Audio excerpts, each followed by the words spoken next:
बिस्मिल्लाहिर्रहमानिर्रहीम, अस्सलाम वालेकुम। पाकिस्तान टुडे के साथ मैं हूँ मंसूर आज़म काजी।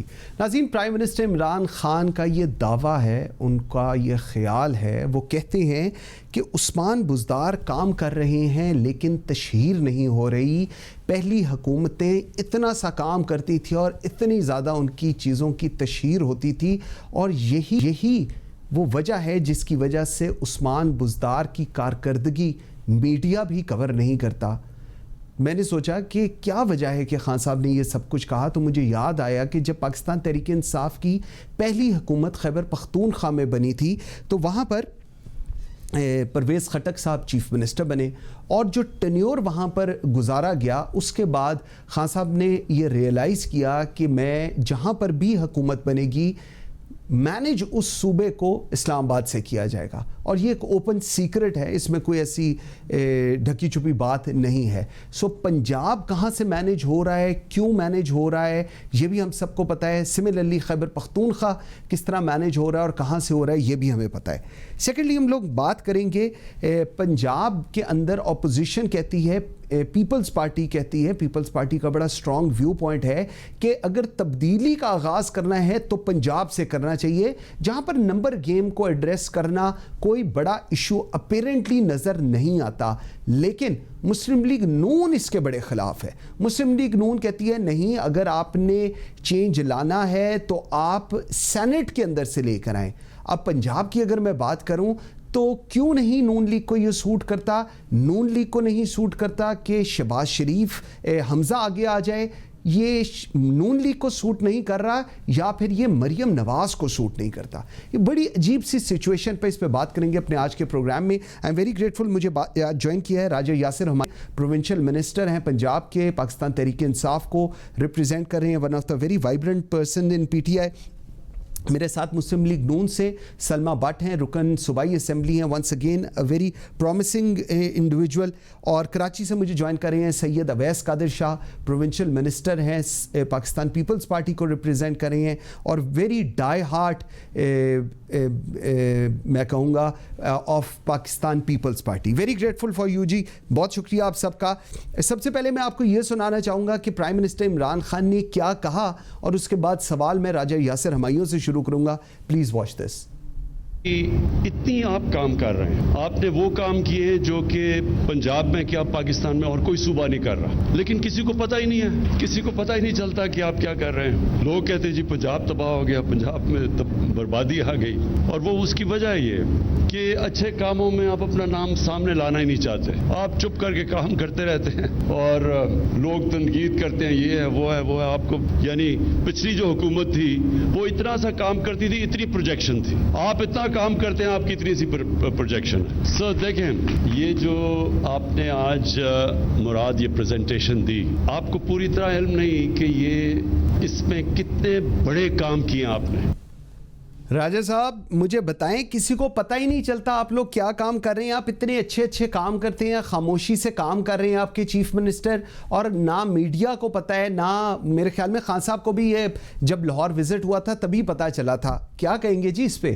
बिस्मिल्लाहिर्रहमानिर्रहीम। मैं समझता हूँ कि अगर आप टेक्निकल वजह पूछ रहे हैं तो मैं बता देता हूँ। हो सकता है पसंद ना आए किसी को, लेकिन मेरी आदत है कि जो बात होगा वो मैं कर देता हूँ।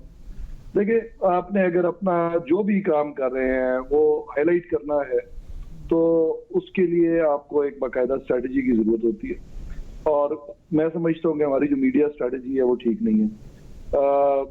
अगर मैं अपनी मिनिस्ट्री में काम कर रहा हूँ और मैं प्रेस कॉन्फ्रेंस करता हूँ तो नोबडी इज इंटरेस्टेड। पहली बात तो ये है मिनिस्टर्स को सुनने में, आपको जो लोग सुनने में इंटरेस्टेड होते हैं वो they want to listen from the horse's mouth, और it has to be the CM। उनकी टीम में जो लोग भी काम कर रहे हैं उसको रिप्रेजेंट वही करते हैं, वही लीड कर रहे हैं। उन्होंने ही हमें इतनी अथॉरिटी दी है कि हम काम करें, तो मैं समझता हूँ कि उनकी मीडिया प्रेजेंस जो है वो ज्यादा होनी चाहिए। मैं ये नोट करता रहूँगी, स्पेशली गुज़िश्ता दौर में शहबाज शरीफ साहब मीडिया पे बड़े एक्टिव थे और हर हफ्ते प्रेस कॉन्फ्रेंसेस कर रहे हैं, और उनकी फिंगर टिप्स होता था उनके वज़रा क्या करें, बल्कि वो खुद ही वन मैन शो रन कर रहे होते थे। यहाँ पे क्योंकि वज़रात साहब का जो काम करने का तरीका है बड़ा मुनासिब है, तो वज़रा के जरिए ही वो काम करते हैं, वर्क्स थ्रू पीपल, लेकिन उसको जो हाईलाइट करने का तरीका है वो ठीक नहीं। तो पहली चीज तो ये है। दूसरी ये कि आपकी जो इंफॉर्मेशन मिनिस्ट्री है उसका ये काम है कि वुज़रा की परफॉर्मेंस को हाईलाइट करे। मेरा ये काम नहीं है, मैं एक टेक्नोक्रेट टाइप हूँ, और भी बाकी मिनिस्टर्स भी बहुत सारे अपने काम करें। Marketing is not my ball game. तो मैं जो कुछ अपनी वजारत में कर रहा हूँ इसको हाईलाइट करना सीएम ऑफिस का काम भी नहीं है, इंफॉर्मेशन मिनिस्ट्री का काम है असल में। तो और यहाँ पे भी सॉरी मैं आपकी बात काट रहा हूँ, राज साहब आपके साथ बैठे हुए थे इंफॉर्मेशन मिनिस्टर, इंफॉर्मेशन मिनिस्ट्री है, कैसे बनानी है आपके साथ, आपने इश्तिहार देने हैं, आपने ये जो उसमें you need to spend money on that, और वो भी बड़ी बेहतर तरीके से शहबाज साहब मैनेज करते थे। तो हमें, मेरा ख्याल है, इसको ठीक करने की जरूरत है कि आपने कैंपेन्स कैसे बनानी है। सोशल मीडिया तो एक एस्पेक्ट है, आपकी जो पंजाब गवर्नमेंट की वेबसाइट है वो तो कोई नहीं देखना चाहता, उसके लिए you have to think out of the box, there are solutions, other sites. क्या अभी मैंने रिसेंटली नोट किया है कि कोई थोड़ी समझ आनी शुरू हुई है हमारी टीम्स को, और उन्होंने थर्ड पार्टीज के जरिए पब्लिसाइज करना शुरू किया चीजों को। रिव्यूज आने चाहिए, ऑथेंटिक जो अखबारात हैं, और ऑथेंटिक अखबारात जो हैं वो हमेशा ऑथेंटिक बात ही छापती हैं, तो उनको आपको इंफॉर्मेशन देनी चाहिए। वो आपके मिनिस्टर्स के इंटरव्यूज करें, अगर समझेंगे ये ठीक कह रहे हैं, फैक्ट्स को वेरीफाई करें तो फिर वो छापेंगे। लेकिन ये सारा काम इंफॉर्मेशन मिनिस्ट्री का, मेरा ख्याल है वो ठीक परफॉर्म नहीं कर रही थी।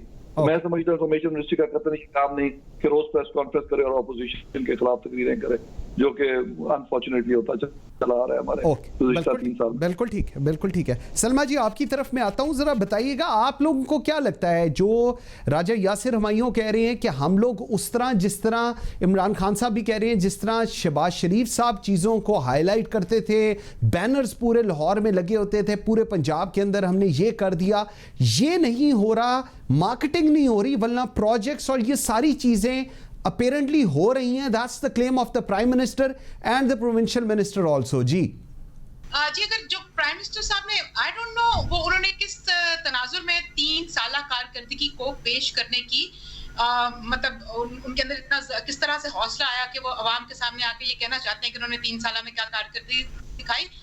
उनकी हमें हुकूमत की छपी हुई किसी रिपोर्ट की या किसी किताब की जरूरत नहीं है उनकी कारकर्दगी देखने के लिए। आप मेरे साथ चलें, मैं ओपन चैलेंज करती हूँ, आप सुबह किसी मोहल्ले, किसी गली, किसी सोसाइटी, किसी कॉलोनी, किसी बाजार, किसी मार्केट में, किसी बिजनेसमैन के पास, किसी तनख्वाहदार के पास, किसी मजदूर के पास चलें मेरे साथ, और आपको वहाँ खुली किताबें सरेआम सड़कों पे गलियों में मिलेंगी। सब्जी वाले के पास चले जाएं, आप दाल वाले के पास चले जाएं, आटे वाले के पास, चीनी वाले के पास, घी जो खरीद के लोग रोजमर्रा जिंदगी की जो बुनियादी जरूरत है उनके पास चले जाएं, आपको सब चीख के बताएंगे कि 3 साल कारकर्दगी क्या है। 3 साल कारकर्दगी ये है कि आज आटा जो है वो 30 रुपए वाला आटा 70 रुपए में लोग खरीदने पे मजबूर हैं।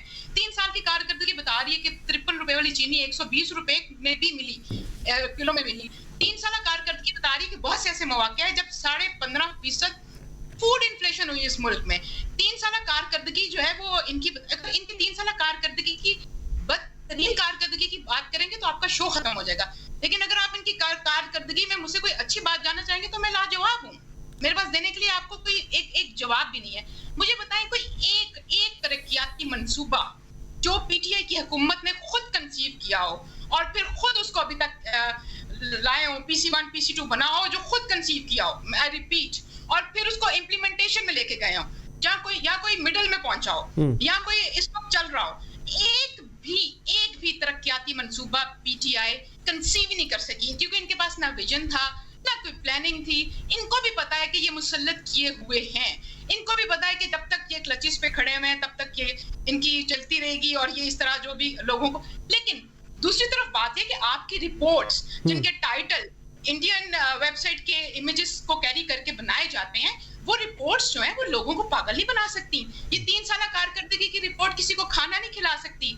जो भूखे सो रहे हैं, ओके, मुझे ठीक है, मुझे आई गॉट योर पॉइंट। मुझे ऐड करने दीजिएगा अवैस कादिर शाह साहब को। शाह साहब, जो पंजाब की हुकूमत की इस वक्त परफॉर्मेंस है, जो कि कहा यह जा रहा है कि जी परफॉर्मेंस हो रही है, उसको हम सेल करने से कासिर हैं, और information ministry, and I am very happy कि पाकिस्तान तहरीक इंसाफ में राजा यासिर जैसे मिनिस्टर्स हैं जो इस चीज़ को एक्नॉलेज करते हैं कि बैशिंग नहीं होनी चाहिए, इंफॉर्मेशन मिनिस्ट्री का काम परफॉर्मेंस बताना है, वो होनी चाहिए। How do you narrate to that? बिस्मिल्लाहिर्रहमानिर्रहीम। हाजी साहब देखें, मेरे भाई यासिर साहब ने बहुत अच्छे तरीके से इंफॉर्मेशन मिनिस्ट्री पे सारी का चीजें डाल दी, लेकिन आपने अपने प्रोग्राम के शुरू में एक चीज कही कि जो पहले का फॉर्मूला था केपीके का कि केपीके को इस्लामाबाद से चलाया जाएगा, तो जहां भी हुकूमत आई तो उसको इस्लामाबाद से गवर्न किया जाएगा। अब जो बंदा बेचारा काम ही नहीं करता तो वो बताएगा क्या कि मैंने क्या किया है। जो काम करते हैं इस्लामाबाद से, जो सूबे को चला रहे हैं, वो आए सूबे में और उन्होंने आके बताया, तारीफ के पुल भी बांध दिए, कुछ बातें भी कर दी। अगर बात करते हैं आप चीफ मिनिस्टर साहब की, तो देखिए ऑन ग्राउंड प्रैक्टिकली बात की जाए। देखिए मेरे भाई राजा साहब ने बहुत अच्छी बात की, डाइवर्ट कर दिया। चले, एक मिनिस्टर का काम यही है, इसी तरह अपनी पार्टी को डिफेंड करते हैं, उनका फर्ज है वो करेंगे, सही है गलत है। लाहौर से लेके फैसलाबाद, गुजरात, सियालकोट बारिश होती है तो क्या हालत होती है, फिर ब्लेम सिंध गवर्नमेंट पे आता है कि सिंध गवर्नमेंट कराची के काम नहीं कर सकती, वहां लोग डूब जाते हैं। रावलपिंडी से लेके आप अगर रहियार खान तक आ जाए तो सारे जिलों को उन्होंने कचरा कुंडी बनाया हुआ है। वो कहाँ गए प्रोग्राम्स जो उन्होंने ऐलान किए थे, करने का बात की थी। देखिए मसला ये नहीं है, मसला ये है कि ये बेचारे बोजदार साहब क्यों बिठाए गए हैं, उनकी वजूहात क्या है, अब पूरी कौम जान चुकी है। उनके पीछे कौन है, कौन सी एटीएम मशीन है, वो किसके पपट है, अब ये बताने की जरूरत नहीं है। हाँ, उन्होंने एक काम 2-3 अच्छे किए हैं जो अगर ये राजा साहब इसको मेरी बात को सेकंड करेंगे। वो माजी में एक आया था, वो होटल में किसी वाइन शॉप के लाइसेंस की बात उठी थी, वो फिर दब गई, वो उन्होंने बताया नहीं, वो मीडिया की थैंक्स टू यू पीपल की आ गई बात। वो कोरोना दिनों में बहुत जोर से आया था, पूरे मुल्क में इसने तबाही फैलाई थी। तो मैं कोट करूंगा नाम, हसन निसार साहब ने कहा था कि वो कोरोना नहीं है पंजाब गवर्नमेंट के लिए, वो एक करोड़ा वो 90 करोड़ से ज्यादा का है कि उन्होंने कोई रिहेबिलिटेशन या कोई क्वारंटीन सेंटर बनाया था। अब ये तो आप भी समझ सकते हैं कि 90 करोड़ से ज्यादा की चीज क्या होगी। कोई एक प्रोजेक्ट 2018 से लेके इस वक्त तक 3 साल कारकर्दगी में जो इन्होंने शुरू किया हो या उसको खत्म किया हो, वो पुराने प्रोजेक्ट ही हैं जो ये तख्तियां अपनी लगाने की कोशिश कर रहे हैं। लेकिन सर पूरी कौम जान चुकी है कि फेडरल गवर्नमेंट हो, प्रोविंशियल गवर्नमेंट पंजाब हो या प्रोविंशियल गवर्नमेंट केपीके हो, जो वादे किए, जो परफॉर्मेंस वाइज दावे किए गए, जो इकोनॉमी के, फॉरेन पॉलिसी के, रोजमर्रा की अशियाओं से लेके अगर आप इंटरनेशनल मार्केट तक चले जाएं तो इन लोगों ने जिस नहज पे जाके इस मुल्क को खड़ा कर दिया है, अब तो ये डर है कि ये अगर किसी रात यहाँ से फरार हो गए तो इस मुल्क का क्या होगा। अब तो सोचने वाले जो इज्जत पॉलिटिशियंस हैं वो सारी जमातें, पॉलिटिकल माइंड रखने वाले ये सोच रहे हैं कि माजी में ये हुआ है। आपको किस तरह लगता है कि इनमें से कोई भाग जाएगा? शाहजी कैसे लगता है आपको कि भाग जाएगा? क्यों भागेंगे? सारे पॉलिटिशियंस हैं, हल्के हैं उनके, क्यों आपको ऐसी फीलिंग है? मैं इसको पीटीआई को कहना नहीं चाहिए, ये पॉलिटिकल जमात कहते हैं, मैं तो एक फॉलोइंग क्लब कहता हूँ कि ये देखें आप इनकी कौन से बुनियादी लोग हैं, जो इनके बुनियादी लोग हैं उन सबको दूर कर दिया गया है। वो इस वक्त किसी चीज पे फायदा नहीं है। आप कराची से उठा लें, कश्मीर तक चले जाएं, कराची से पहले फिरदौस शमी नकवी को बाहर कर दिया गया, पसंद नहीं है, वो अच्छी एटीएम मशीन नहीं है। फिर जिस एटीएम मशीन के कंधे पे चढ़ के आया, फिर पंजाब से जेकेटी को दूर किया गया, आज भी वो ब्लैकमेलिंग टैक्टिस करके अपनी चीजें मनवा लेते हैं, फिर पीछे होकर बैठ जाते हैं। अब वो सिर्फ डिफेंसिव रोल अदा कर रहे हैं। ठीक शाहजी, मुझे एक ब्रेक का कहा जा रहा है। ठीक शाहजी, मुझे एक ब्रेक का कहा जा रहा है। नाज़रीन एक छोटी सी ब्रेक लेते हैं, ब्रेक आते हैं तो ये जो एक दोबारा से एक चार्जशीट नून लीग और पाकिस्तान पीपल्स पार्टी की तरफ से आई है पाकिस्तान तहरीक इंसाफ के लिए कि जी इन्होंने कोई प्रोजेक्ट नहीं बनाया, नया कोई प्रोजेक्ट शुरू नहीं किया, पुराने प्रोजेक्ट्स को आगे एंड अप कर रहे हैं और उसके ऊपर तख्तियां लगा रहे हैं। इस पे जवाब लेंगे राजा यासिर हमायूं से, मेरे साथ रहिएगा।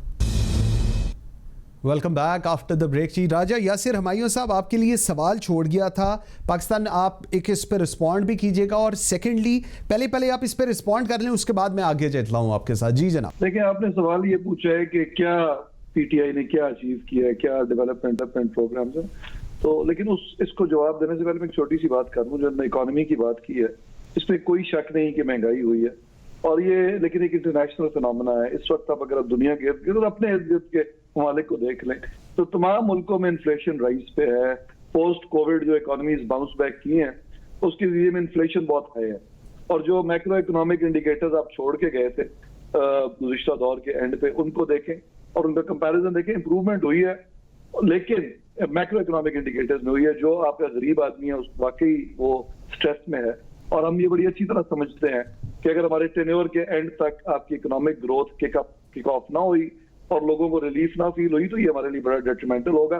किसी भी पॉलिटिकल गवर्नमेंट के लिए अगर इकोनॉमी डाउन पे हो इलेक्शन के वक्त तो उसके लिए बेहतर नहीं होता। आप जितना मर्जी अच्छा परफॉर्म कर लें, अब डोनाल्ड ट्रंप की बड़ी बेहतरीन परफॉर्मेंस थी, 5 साल पॉपुलैरिटी बड़ी राइज पे थी, लेकिन इलेक्शन से 6 महीने पहले जब इकोनॉमी नोज डाइव की तो ही वाज आउट। तो इसमें की ये होती है कि आपके इलेक्शन ईयर से पहले इकोनॉमी राइज पे होनी चाहिए। वी अंडरस्टैंड दैट, मैं कोई जेलों वाली गुफ्तगू नहीं करना चाहता, यही बात है, और it will be detrimental for us, हम समझते हैं। अब बात आपने की कि कोई प्रोजेक्ट नहीं किया और हमारे ही सारे प्रोजेक्ट उठा।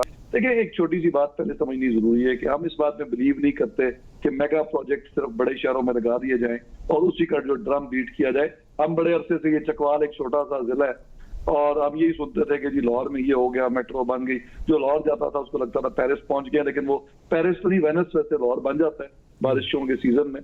और हम प्रैक्टिकल काम कर रहे हैं बहुत सारे, और हमने जो अपनी डेवलपमेंट है वो डिस्ट्रिक्ट लेवल तक मूव की है। इस वक्त सिर्फ चकवाल में 25 से 30 अरब रुपए का काम हो रहा है, सारा इन प्रोग्रेस है। ज़ाहिर अलादीन का चिराग तो नहीं है हमारे पास कि हमने PC1 मंजूर किया और प्रोजेक्ट जो है वो कंप्लीट हो जाएंगे तमाम। For example university of Chakwal है, क्योंकि मैं अपने हल्के में बैठा हूँ, मैं उसकी आज बात कर लेता हूँ। यहाँ पे हॉस्पिटल बन रहा है 500 बेड का, आज तक 85 के बाद से यहाँ पे नून लीग कभी आ रही नहीं। इनको कोई तौफीक नहीं हुई कि छोटे जिले को कोई प्रोजेक्ट दे दें। और ये सड़कें बन रही हैं, एक लंबा चौड़ा डेवलपमेंट पैकेज है और तमाम डिस्ट्रिक्ट्स को ये दिया गया। और हम बेहतर समझते हैं, नहीं करेंगे तो हमने लोगों से वोट लेने हैं ना। और हम कोई पॉलिटिक्स में ये कुछ लोगों का ख्याल है कि PTI में कल लोग पॉलिटिक्स में आए हैं। मेरा खानदान गुज़िश्ता 100 साल से पॉलिटिक्स कर रहा है और हर इलेक्शन कोई इलेक्शन जो हमने। अगली बात जो बात, आप सिर्फ यूनिवर्सल हेल्थ केयर जो कि दिसंबर तक हमारा पूरे पंजाब में एक एक बंदे को हेल्थ कार्ड मिल जाएगा, मेरा ख्याल है ये एक प्रोजेक्ट ही इनफ है। हाँ, शर्त ये है कि अगर मैक्रो इकोनॉमिक इंडिकेटर्स ठीक हो और साथ हमारे ये सोशल प्रोग्राम्स हैं। 5 यूनिवर्सिटीज तो मैं ऑपरेशनल कर चुका हूँ 2 सालों में। अब ऑब्वियसली उनका जो डेवलपमेंट कंपोनेंट है, उनकी जो बिल्डिंग्स है, हमने जो एग्जिस्टिंग बिल्डिंग्स है उनको यूटिलाइज करके चार्टर्स बना के उनके स्टैट्यूट करके उस चीज को काफी है। आपका पॉइंट आ गया। करने में तो टाइम लगेगा ना, हमारे टेन्योर में कंप्लीट हो जाएंगी इंशाल्लाह। और हमें पता है नहीं होंगी, लोग वोट नहीं देंगे, ये कौन सी बात है। बिल्कुल ऐसे ही, बिल्कुल ऐसे ही। सलमा जी, आपकी तरफ में आता हूं, जरा थोड़ी सी पंजाब की बात करने। पाकिस्तान पीपल्स पार्टी भी आपके साथ बैठी हुई है। मुझे जरा बताएं, क्यों नहीं आप लोग पंजाब से तब्दीली का आगाज करते? पंजाब के अंदर नंबर गेम है, जरदारी साहब चाह रहे हैं, पीपल्स पार्टी चाह रही है कि जी पंजाब से करें। एक दफा आप लोग पंजाब के अंदर आ गए, वफाक के ऊपर आप वैसे ही चले जाएंगे। आप लोग क्यों अड़े हुए हैं कि सेनेट से ही शुरू किया जाए?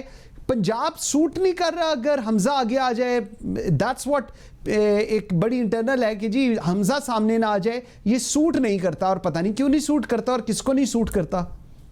ऐसी आपकी बात पहले बताता हूँ कि मेरे भाई ने भी बात की कि बड़े जिलों में पंजाब के उन्होंने बहुत डेवलप, तो चलो पंजाब की बात कर लेते हैं। मैं भाई से कि अगर ये थोड़ी सी वो बजट की किताब एनुअल डेवलपमेंट प्लान जो पंजाब के उठा के देख लें, गुजरावाला की मिसाल 2018 कैपिटल डेवलपमेंट प्लान में गुजरावाला में चिल्ड्रन अस्पताल जो है 3 करोड़ रुपए का फंड हुआ। और 2019 के बाद 2020 और 21 के कैपिटल डेवलपमेंट प्लान मनसूबा ही गायब कर दिया गया। वो किधर गया है, जमीन पता ही चला कि कोई चिल्ड्रन अस्पताल का मनसूबा उन्होंने कहा 9 बनाएंगे पंजाब। और इन्होंने भी किया क्या, अभी रिसेंट कर रहे हैं असेंबली से ये बिल पास करवाना चाहते हैं, जिस तरह इन्होंने पंजाब 26 बिल पास करा वो ऑर्डिनेंसेस। अब ये बिल पास कराना गुजरात में यूनिवर्सिटी की तरह बनाते हैं कि गुजरावाला में पंजाब यूनिवर्सिटी यूनिटी का कैंपस है, उन दोनों कैंपसेस को मिला के ना ये यूनिवर्सिटी गुजरावाला का नाम भी कर सकते हैं। वो कैंपसेस खत्म कर दिए जाए और साथ 200 कनाल जमीन जो है वो। अच्छा, आपकी राज साहब, आप कुछ कमेंट करना चाह रहे हैं? मुझे एक मिनट, वो सलमा की आवाज थोड़ी सी कट रही है। करना चाह रहा हूँ कि सब कैंपसेस किसी भी जगह पे बनाए इसलिए जाते हैं कि इन ड्यू कोर्स उनको अपग्रेड करके यूनिवर्सिटी का दर्जा दिया जाएगा। ये कोई पहली दफा नहीं हो रहा। और इवन कॉलेजेस से यूनिवर्सिटीज बनती है दुनिया में। यूनिवर्सिटीज की तारीख उठा के काइंडली देख लें। रेड क्लिफ कॉलेज और पॉइंट आ गया आपका, पॉइंट आ गया। क्या मतलब एतराज है? राज साहब, मैं 1 मिनट, मुझे जरा वैस कादिर शाह साहब के पास जाने दीजिएगा। मैं पहले उनसे 1 मिनट कमेंट ले लूं, फिर मैं आपके पास आता हूं। व्यूअर्स, एक छोटी सी ब्रेक लेते हैं जी, जरा मुझे ब्रेक लेने दें, टेक्निकल इशू को हम ठीक कर लें जी। Will be back. Welcome back after the break जी। अवैस कादिर शाह साहब, मुझे बताएं क्यों नहीं मुस्लिम लीग नून आपकी बात मानती, इब्तदा पंजाब से नहीं करती? अगर वो नहीं मान रहे तो वो कह रहे हैं कि सेनेट से इब्तदा कर दें, वहाँ तो नंबर गेम भी बेहतर है। आपको सूट नहीं कर रहा है इसलिए आप नहीं कर रहे, और उनको पंजाब सूट नहीं करता वो इसलिए नहीं कर रहे, तो फिर क्या समझे हम इस सारी सिचुएशन को? जी काजी साहब देखें, चेयरमैन बिलावल भुट्टो जरदारी साहब का बहुत क्लियर व्यू पॉइंट था कि पंजाब में हमारे पास इतनी अक्सरियत है और इतने दोस्त राब्ते में हैं, इतने हमख्याल दोस्त हैं जो पाकिस्तान पीपल्स पार्टी के साथ चलना चाहते हैं और जो पीटीआई की इस हुकूमत से तंग आ चुके हैं, जो अपने हलकों से, जो चंद लोग जो अपने हलकों वाले हैं, जो अवामी लोग हैं, जिन्होंने 2018 से पहले किसी के झांसे में आके या कुछ देख के पाकिस्तान तहरीक इंसाफ का साथ तो दे दिया, लेकिन अब उनकी हालत ऐसी हो गई है कि वो अपने हलकों के जाने के लिए तैयार नहीं है, क्योंकि कुछ डिलीवरेंस हुई नहीं है, कोई ऐसा प्रोजेक्ट नहीं है, यहां तक कि महंगाई ने कमर तोड़ दी है। अब इस वक्त जो मुआशियात है वो सबसे इनिशियल रिक्वायरमेंट होती है आम आदमी की। अगर आप किसी को सस्ता आटा प्रोवाइड नहीं कर सकते, अशिया खुर्दनोश की कीमतें आपके कंट्रोल में नहीं है, तो आप जॉब्स क्या देंगे? आप जॉब की तरफ तो जाए ही ना, पहले तो उसे आप रोजगार बाद में देंगे, जो उसके पास अवेलेबल है उसके फंड्स पूछ लें कि उसका घर चलता है।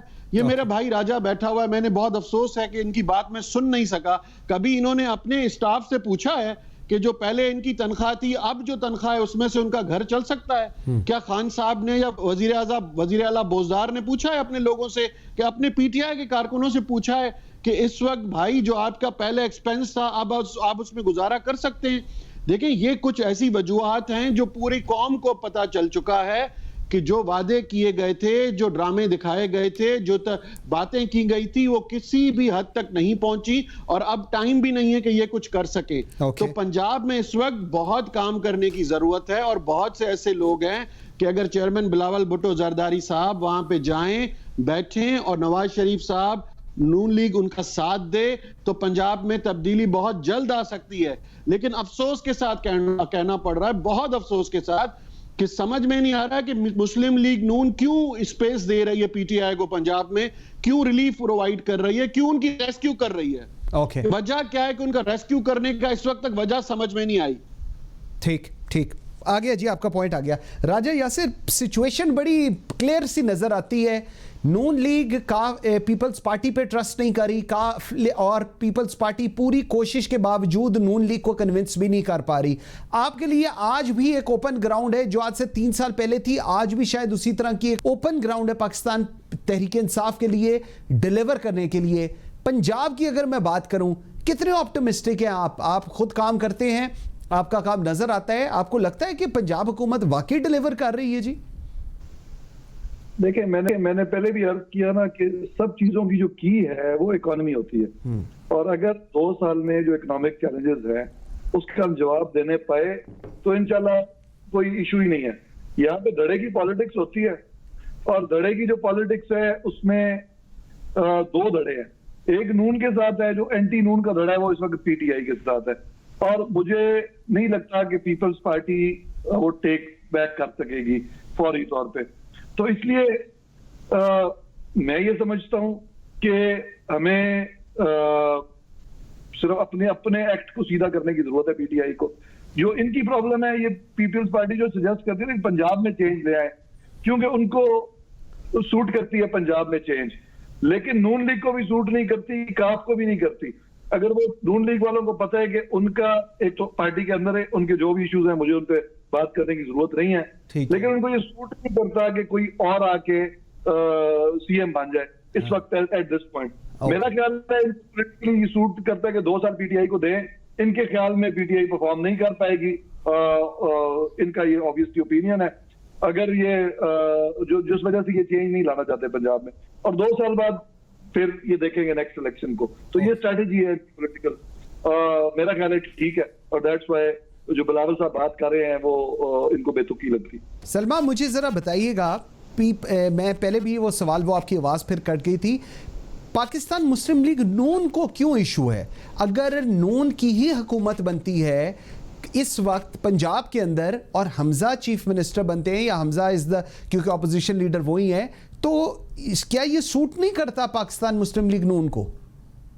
कि ऐसी कोई बात नहीं है। देखिए, जहां तक आपका सवाल है कि पीपल्स पार्टी की अगर ये कोई ऐसी ऑफर है या वो चाहते हैं कि पंजाब में मिलकर तब्दीली लाई जाए, तो ये पीपल्स पार्टी एक सियासी जमात है, उसकी ये राय हो सकती है, उसकी ये तजवीज़ हो सकती है, और वो ये तजवीज़ अगर किसी भी दूसरी पॉलिटिकल पार्टी के सामने रखते हैं और उनको साथ एलाई बनाता, जबकि मुस्लिम लीग ग्रुप पाकिस्तान की माशाल्लाह सबसे बड़ी पॉलिटिकल बात है, तो ये इसमें कोई बुराई नहीं है। सियासत में ऐसी चीजें अच्छी रहती है, आप तजवीज़ देते हैं, आप मुशावरत करते हैं, आप एलायंस बनाते हैं, आपके फिर इख्तलाफात भी हो जाते हैं, ये सब कुछ सियासत का हिस्सा है और ये सियासत का हुसन है। वही बात मुस्लिम लीग नून की, तो मुस्लिम लीग नून एक पार्टी है जो मुशावरत से चलती है, पार्टी के अंदर एक स्ट्रक्चर है और पार्टी जो है वो बाहमी मुशावरत से ही फैसले करती है। ऐसा नहीं हो सकता कि अगर पीपल्स पार्टी ने किसी के थ्रू पैगाम दिया है या फिर बात की है तो उससे तो फौरन हम रिप्लाई कर देंगे। जिसके ऊपर पार्टी में इंटरनल मुशावरत होगी, पार्टी का यूनानिमस डिसीजन होगा और वो डिसीजन हमेशा अनाउंस होगा और वो सबके सामने होगा। अगर पार्टी ये फैसला नहीं करती इज्तिमाई तौर पे कि अभी हमें कोलिशन बना के और ये गवर्नमेंट गिरा देनी चाहिए और उसके पीछे पार्टी की अगर कोई पॉलिटिकल स्ट्रेटजी है तो बिल्कुल उसमें कोई बुराई नहीं है उसमें। और दूसरी बात यह है कि दूसरी तो पीटीआई की जो है गवर्नेंस का जो आलम है और जो कारकर्दगी है, नहीं उस पर मैं आता हूँ। सर मुझे एक चीज़ बताइएगा, आपने बात ये की है, मैं बिल्कुल आपकी बात आप ठीक कह रही होंगी, लेकिन 3 साल से क्या मुस्लिम लीग नून कन्विंस ही नहीं हो सकी अभी तक? जो पीपल्स पार्टी आसिफ अली जरदारी साहब या बिलावल भुट्टो साहब कह रहे हैं वो 3 साल हो गए उनको ये कहते हुए, अभी तक आप लोग कन्विंस नहीं हो सके इस बात पे कि उनका ये व्यू पॉइंट कि पंजाब के अंदर आप लोगों को अपोजिशन को हुकूमत बनानी चाहिए। अभी तक यू आर नॉट कन्विंस्ड ना? मेरी बात सुने, ये जरूरी नहीं है कि अगर मुस्लिम लीग नून को कोई और सियासी जमात की तजवीज़ देती है तो मुस्लिम लीग नून के लिए मैंडेटरी नहीं, उस तजवीज़ पे मुत्तफिक ही हो, वो भी सकते हैं और नहीं भी हो सकते, और उसमें वक्त भी लग सकता है और नहीं भी लग सकता है। और ये भी सकता है कि अगर 3 साल में कन्विंस नहीं होगी और हो सकता है अगले 1 साल में 6 महीने में कन्विंस हो जाए, तो इसका मतलब ये है कि ये अब कुछ आप अचानक क्या होगा। आप देखिए सियासत के अंदर हर दिन एक नया दिन होता है, सियासत के अंदर तब्दीली होती रहती है वक्त के साथ साथ। और देखिए आज से 3 साल 2018 में जब पीटीआई ने हुकूमत बनाई थी तो पीटीआई ने कहा था हम 100 दिन में पूरा निजाम बदल के रख देंगे, 90 दिन में करप्शन खत्म कर देंगे, $200 अरब लिख देंगे, 350 डैम बना देंगे, उन्होंने कहा 1 करोड़ नौकरी देंगे, 50 लाख घर दे देंगे, उन्होंने कहा कि हम पुलिस का हाथ करेंगे और फिर वज़ीर आज़म हाउस को, गवर्नर हाउस को यूनिवर्सिटी बना देंगे, जनूबी पंजाब को सूबा बनाएंगे, कश्मीर की आवाज बनेंगे, कश्मीर का मुकदमा लड़ेंगे। लेकिन हुआ क्या कि आप ये इनमें से कोई एक चीज भी नहीं कर सकते।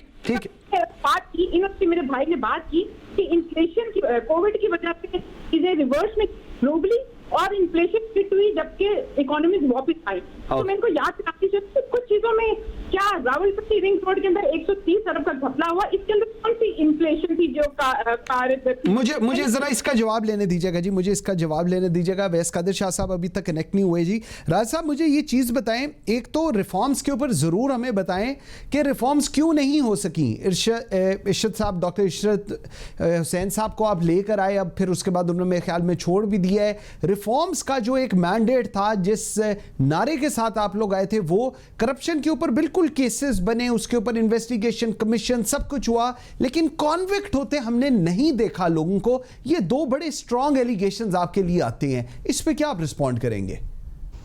देखें, पहली जो आपने बात की है कि रिफॉर्म्स क्यों हुए, तो रिफॉर्म्स जो हैं जब एवोल्यूशनरी प्रोसेस के थ्रू हो तो इट टेक्स टाइम। आपका पूरा जो सिस्टम बिगड़ा हुआ है उसमें बहुत सारे स्टेक होल्डर्स हैं जिनको सूट नहीं करती कि चीजें चेंज हो जाएं। जब आप चेंज करने की कोशिश करते हैं तो उसमें रेजिस्टेंस आती है। आपका काम यह है कि क्या हम कोशिश कर रहे हैं, रिफॉर्म्स करने की कर रहे हैं, हर महकमे में कर रहे हैं और बेहतरी भी आई है। आप ये कतई नहीं कह सकते कि बिल्कुल बेहतरी नहीं आई। चीजें हम समझते हैं कि बेहतरी की तरफ जा रही हैं और हम अपने टेन्योर के एंड तक दिखाने के काबिल होंगे।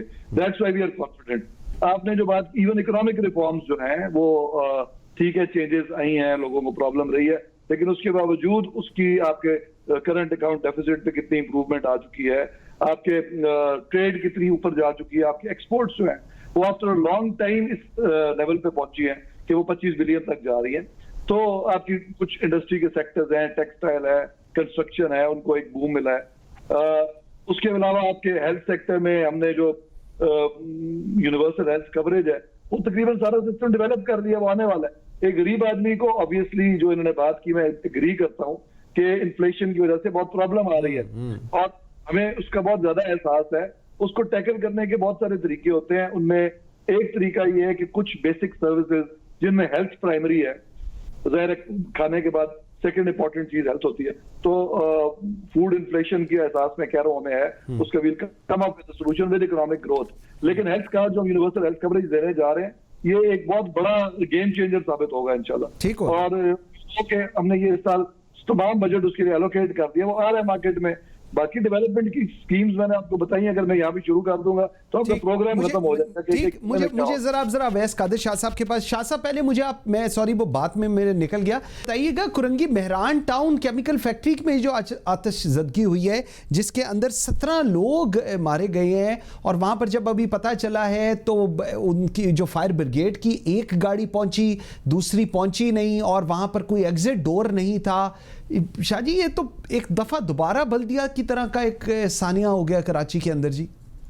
काजी साहब अभी इन्वेस्टिगेशन चल रही है। मुर्तज़ा वहाब साहब वहां पहुंच चुके थे, आपने कल भी देखा वहां पे टाइम पे पूरी डिस्ट्रिक्ट एडमिनिस्ट्रेशन पहुंच गई। अब ये बात करना कि फायर ब्रिगेड नहीं पहुंची, फायर ब्रिगेड अपने टाइम पे पहुंच गई, एक पहुंची का क्या इशू था देखिए नहीं, ये आपको पता चला है वहाँ जो एनी शाहिदीन हैं, अगर उनको अब इस वक्त अगर मैं बोलूंगा तो वो एक पॉलिटिकल बात हो जाएगी।